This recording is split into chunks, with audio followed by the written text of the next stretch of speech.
හිරු නම දින මිනිසුන් කිසිදා කිසිටක පරාජය නොය මනු පරපුරට ජය. මම මීට පෙර කියලා තියෙනවා සියලු බුදුවරු සූර්යයට යටයි කියලා. සියලු බුදුවරු විතරක් නෙවෙයි අල්ල දෙයියෝ ගත්තත්, ජේසුස්වහන්සේ ගත්තත්, මේ ලෝකේ සීලුම සාංශවරු ගත්තත්, මේ ලෝකේ සීලුම මිනිසු ගත්තත්, සත්තු ගත්තත් මේ ඕසෝන ස්තරයේ ඇතුලේ ඉන්න මේ පෘථුවියේ ඕසෝන ස්තරයේ ඇතුලේ ඉන්න සෑම ජීවියෙක්ම සූර්යයට යටයි. ඔප්පු කරලා පෙන්නන්න.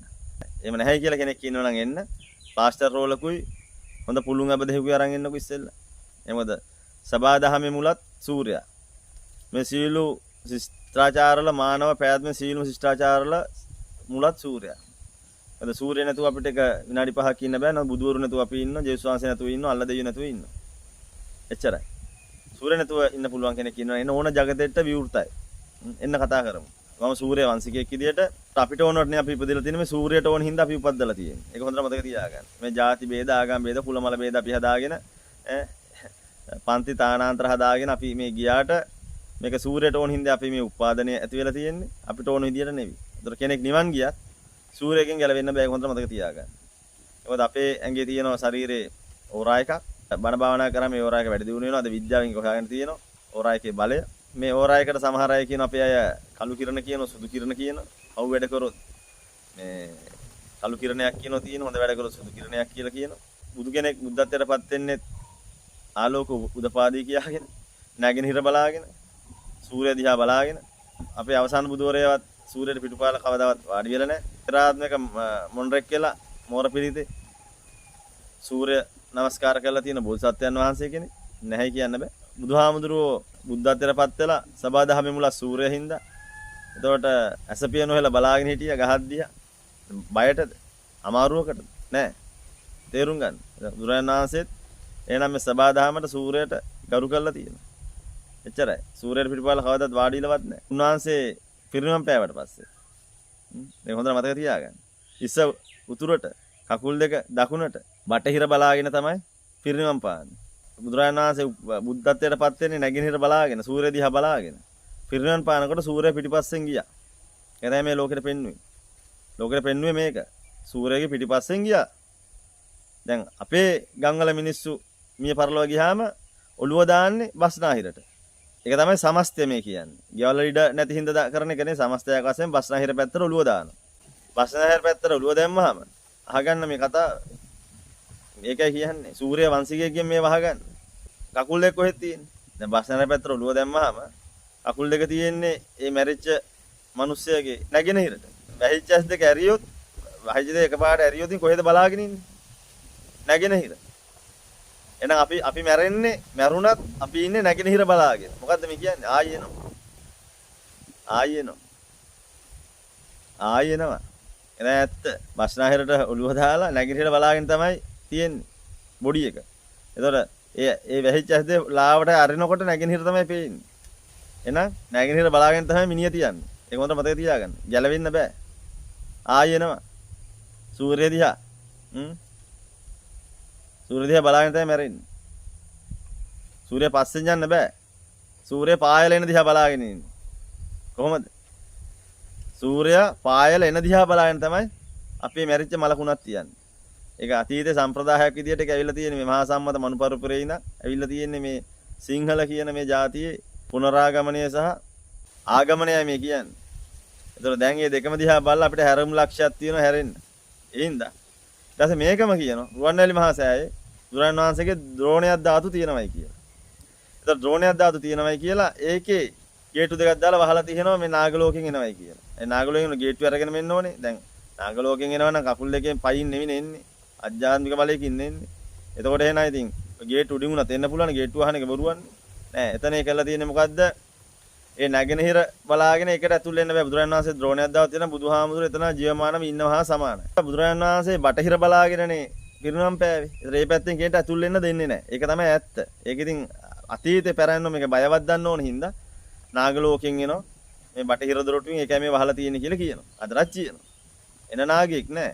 එහෙනම් මේකට මොකද කරලා තියෙන්නේ? කිසිදු පාදේශ ස්පර්ශයක් මේකට ලබා දෙන්න බෑ. මේ අපේ පැරැන්නෝ මිනිසුන්ට බයවද්දලා, හාස්‍ය උපද්දලා තමයි මෙතන බය කරලා තියෙන්නේ. එන ඇත්ත. එතකොට මෙතන පාදේශ ස්පර්ශය කාටවත් ලබන්න දෙන්නේ නැහැ. මොකද බුදුන් ගිය මඟ කෙනෙක්ට ඇතුළට එන්න දෙන්නේ නැහැ. ඔක තමයි ඇත්ත කතාව. බුදුරජාණන් වහන්සේ සූර්ය දිහා බලාගෙන සූර්ය පිටිපස්සෙන් තමයි ගියේ. පරිනිවන් මංචකයේදී. ඒ කියන්නේ බටහිර පැත්ත බලාගෙන. ඒතර සූර්ය අවරට ගිහිල්ලානේ. එහෙනම් සූර්ය පිටිපස්සේ ගියා. එහෙනම් ගිහිල්ලා මොකද වෙන්නේ දැන්? එහෙනම් අපි ඕනම කෙනෙක් නිවන් ගියාම අපේ තියෙන ඕනෑගේ දැන් ওই ඕරා එක සුදු කිරණේ. ඔකට මොකද වෙන්නේ? කරදකයක් නැවත ලැබෙන්නේ නැහැ. විඥානේ තියෙන මේ සුදු කිරණේ මොකද වෙන්නේ? මේක ආයේ සූර්ය ගාවට ඇදලා ගන්න. ඒකෙන් ආයේ නැවත මේ ලෝකේ පවතිනවා. ලෝකෙට පැවැත්ම. ඉතින් බුදුන් ඇතුළේ මේ සීලමය ජීවමානයි නිවන් ගිය සෑම කෙනෙක්ම ජීවමානයි කියන්නේ ඒකයි. බුදුහාමුදුරුවෝ ජීවමානයි කියන්නේ ඒකයි. එතන මේ පැවැත්ම. මේක චක්‍රයක්. අපි හිතමු අපේ ෆෝන් එකේ බැටරිය charge කරන්න කරන්ට් එක ගහන ඕනේ. ඒ වගේ මේ සූර්යයා හීලියම් පිච්චිලා නැවත ප්‍රතිනිර්මාණය වුණා.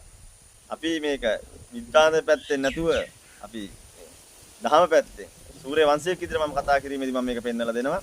අඥාන සූත්‍රයේ තියෙනවලු සූර්යයා මේ ලෝකේ විනාශ වෙන යම්සි දවසක එතකොට සූර්යයා දෙකක් පාය නැහැ, දෙකට කැඩෙන්නේ නැහැ, තුනට කැඩෙන්නේ නැහැ, හතරට කැඩෙන්නේ නැහැ. එහෙම වෙලා සූර්යය නැති වෙලා යනවා කියන. එතකොට ලෝක ඉවරයි කියලා. හරි? එම කියනවා. මම අහන මිනිස්සු පව් කරනකොට සූර්යය දෙකට තුනට කැඩෙන්නේ ඇයි? ඉතින් මාර ප්‍රශ්නයක්. මොකද හේතුව? මේ ලෝකේ පව්කාරව බිහි වෙන්න. එතකොට සූර්යයට යන සුදු කිරණේ අඩු වෙනවා. අඩු වෙනකොට සූර්යය ඔටෝමැටිකලි ඩෙඩ් වෙනවා. ඔතන ඇත්ත කතාව. සූර්යයාගේ බලය අඩු වෙනවා. විනාශයි. සූර්යෙක් නැතුව කොහමද? ලෝකේ කියන්නේ ලෝකේ නෙමෙයි පෘථිවියේ විනාශය අපි කතා කරන්නේ. ලෝකේ කොමුල් ලෝකෙමයි තියෙන්නේ. මේ පෘථිවියේ විනාශය ඇති වෙනවා. එච්චරයි. පෘථිවියේ මේ මානව ශිෂ්ටාචාර විනාශය කවදාක හරි ඇති වෙන්න නම් සූර්යය අහිමි වෙන්න ඕන. අහිමුණයි කියන්නේ එතකොට මේ ශිෂ්ටාචාරය ඉවර වෙලා යනවා. මෙන්න මේ මිනිස්සු සාර ධර්ම ගුණ ධර්ම පිරි මිනිස්සු බවට පත් කරන්න තමයි එහෙනම් මෙන්න මේ පද්ධතිය ඇතුලේ බුදුහුරු නිර්මාණය වෙන්නේ. අල්ල දෙයි. යේසුස් වහන්සේ. මොකද එක එක මිනිස්සු දැන් අපි හිතමු මුස්ලිම් රටවල මිනිසුන්ගේ ආකල්ප වෙනස්. ඒ ආකල්ප අනුව ඒ මිනිස්සු ඒ මට්ටමින් කොට දාලා අවදා හරි දවසක මිනිසුන්ගේ විඥානේ සූර්ය ගාවට යවන්න. නිවන් යවන්න. එක එක ආගම් වල ඒ විඥාන යන උපද්දවල තියෙනවා. එතකොට Hindu ආගම් මේ සීළු ආගම් වලින්ම සපෝට් එක සූර්යයට කරන්නේ. ඒක හොඳට මතක තියාගන්න. බුදුදහමෙනුත් කරන්නේ ලොකු සපෝට් එකක්. ඉතින් ওই මොකෙන් ගියත් අවසානයේ බුදුදහමටත් කෙනෙක්ට එන්න වෙනවා. ජේසුස් වහන්සේත් මේ ලෝකෙට එහෙම සපෝට් එකක් කරපු කෙනෙක්. මේ ඔක්කොම යුනිවර්ස්ලා. බුදුහාමුදුරුවෝ ජේසුස් වහන්සේ මේ ඔක්කොම යුනිවර්ස්ලා. මේ අය දැවැන්ත සහයෝගයක් මේ සූර්යයාට උදා කරලා දෙනවා.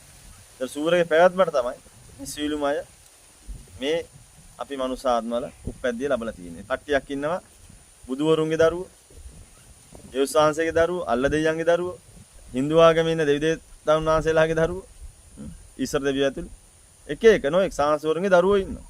ඒකම ඉන්නවා සූර්යගේ දරුවෝ. ඒ සූර්යගේ දරුවෝ කියලා ඉන්නවා සුජාතා, සුටුදීනි, විසාකා, අනේ පිරිසුම ඇතුළු මෙයා ඉන්න මේ සූර්යගේ දරුවෝ. කවදාවත් නිවන් යන්නේ නැහැ, නිවන් ගිහිල්ලා නැහැ. නිවන් යන්න බෑ. ඒ අය කරන්නේ මොකද්ද? ඊළඟ බුදුවරේ ඉපදුනත් මෙන්න මේ සූර්යයට එයත් ඒ පද්ධතිය නම් උදව් කරනවා. මේ ලෝකේ පැවැත්ම වෙනුවෙන්. මම කතා කරන මමත් සූර්යගේ දරුවෙක්. අපි මොකද්ද මේ කරන්නේ? මේ අපි මේ පද්ධතියට උදව් කරනවා. මේ කාරක සභාව විදියට. එච්චරයි. මේක උදව් කරන එක කොටසක් ඉන්නවා සූර්යයාගේ පැවැත්මත් එක්ක මිදගෙන මේ මුළු පැවැත්මටම උදව් කරන කොටසක්.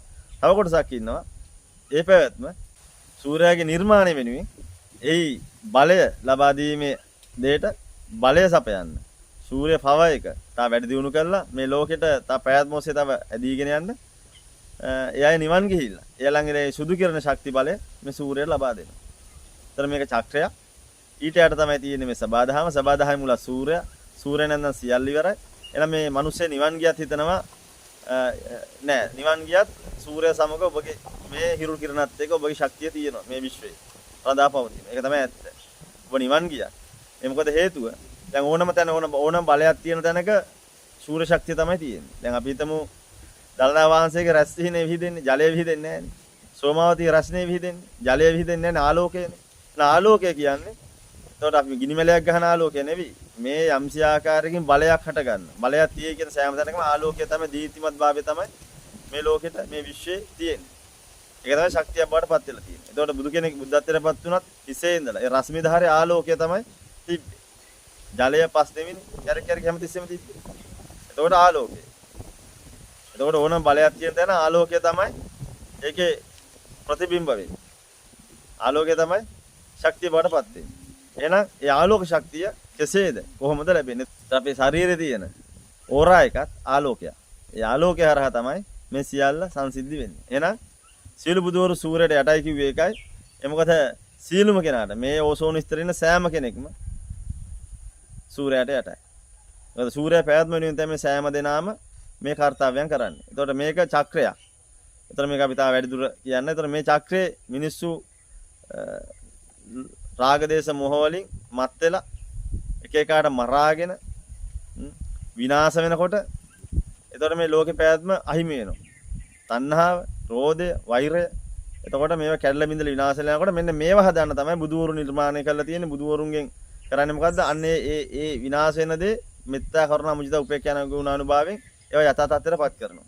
ජීවසංශය මොකද්ද? මිනිසුන්ට ප්‍රේම කරන්න, දයාව, මානසික හිතවාදී ජීවත් වෙන්න. මේ වගේ සංස්කෘතියෙන් මොකක්ද වෙන්නේ මේ ලෝකයේ මිනිස්සු අයහපත් ඇතන සෑම මිනිස්සෙම යහපත් පුජ්‍යලේ බාටපත් කරනකොට මේ මිනිස්සයා ඕරායක නිකම් ඔටෝමැටිකලි යහපත් වෙනවා. ඒතර මේ මිනිස්සයා යම්සි දවසකදී මේ පරිලෝක ගියාට පස්සේ මේ මිනිස්සයා නිවන් ගිය දවසකදී ඒ ඕරායකේ තියෙන බලය නැවත සූර්යය ගාවට ඇදලා ගන්නවා. ඒතර මේ ලෝකේ ඉන්න සෑම මිනිස්සෙම කළු කිරණ වුණොත් සූර්යයයි ගාට සූර්යගේ උත්පාදනය අඩු වෙනවා එන්න විනාශයට යනවා. ඒතර මේක වඩා හොඳට තව දැන ගැනීමට අපේ අග්නිශක්ති වේදමහතා යන පේජ් එක තියෙන Facebook පේජ් එකේ අන්න ඒකේ රූප සටහනක් අපි දාලා තියෙනවා. ඒතර මම මේ කියන දේ එක එක්කිනාට එක මත තියෙන මේක මගේ මතේ. ඒක පිළිගන්න හැට පිළිගන්න පුළුවන්. අකමැති අය මේක අතහැරලා දාන්න. මේක පිළිගන්න මේ කියලා නෑ. බුදුරජාණන් වහන්සේ කියලා තියෙනවා කෙනෙක් කිව්ව පළියට දැක්ක පළියට විශ්වාස කරන්න යන්න එපා. පොත්වල ලිව්ව දේවල් විශ්වාස කරන්න එපා කියලා. ඒතර මම මේ කියන දේත් හැමෝන්ටම පිළිගන්න කියලා කියන්නේ. එතකොට අපිට ඕන කෙනෙක්ට කතා කිරීමේ නිදහස තියෙනවා. තමගේ අදහස් ප්‍රකාශ කිරීමේ නිදහස තියෙනවා. ඉතින් මේක මගේ අදහස මම ප්‍රකාශ කරනවා. මේ කැමති කෙනෙක් පිළිගන්න. අකමැති කෙනෙක් මේක විසික් කළා දාන්න. මේක ඔලුවටවත් යන්න එපා. Tamanට හිතට කියනවා නම් මේක අනේ මේ හරියන්නේ නැහැ කියලා මේකත් එක්ක ගැටෙන්නත් එපා. එතකොට මේක ඉවත් කරලම දාන්න. හැබැයි මේක හරියන මිනිස්සු හිතට අරගෙන තව මේ තුල තවත් අපිත් එක්ක මේ ගමන ගිහලා තව දේවල් ඉගෙන ගන්න. මේ ගමනේ ගමන් මාලාව ගිහිල්ලා මේ සූර්යයාගේ පැවැත්ම සූර්යයෙන් ලැබෙන දේ මොකද්ද කියලා අපි ඉදිරියේ තවත් සමාලෝචන කෙටි සමාලෝචන ඉදිරියට අපි ඉදිරිපත් කරනවා. එහෙනම් සියලු සූර්ය වංශිකයන්ට ජය.